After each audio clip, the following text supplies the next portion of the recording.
পালান মিললে সঞ্জয় দাদা প্র্যাঙ্ক করছি, ঠিক আছে? সঞ্জয় বুঝতে পারিনি, তুই গিয়ে বলি ঠিক আছে বাদ দে, আমরা বন্ধু। এদিকে আয়, ক্ষমা চা। বল বল বন্ধু, হয়তো বন্ধু হয়ে গেল। বল তোর পাশে বল, পাশে বল, বন্ধু হয়ে গেল। টাকা তুলতে গেছিস? ক লাখ টাকা তুলেছিস?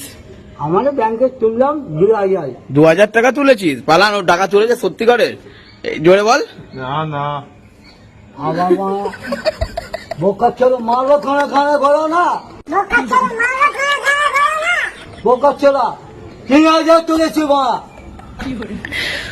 এই তুই পালাচ্ছিস না? এদিকে আয়, এদিকে আয়। তুই আজকে টাকা তুলতে গেছিলিস, হ্যাঁ? পালান ও কি টাকা তুলতে গেছে? না না এটা আমরা গেতে যাচ্ছি। এই যে বলছে ঢপের কীর্তন। মারবো একটা মারবো তুমি বোকা চলা। কি রে পালান এরকম বলছিস? ঠিক আছে টাকা তুলতে, ক টাকা তুলতে গেছিস? 2000। পালান ও 2000 টাকা তুলেছে? না না আবার মা বোকা চলা মারবো তুমি, বোকা চলো মারবা কুড়ি টাকাটা নেবো। ঠিক আছে ও 2000 টাকা তুলেছে, বাদ দে 2000 টাকা বল তুলে।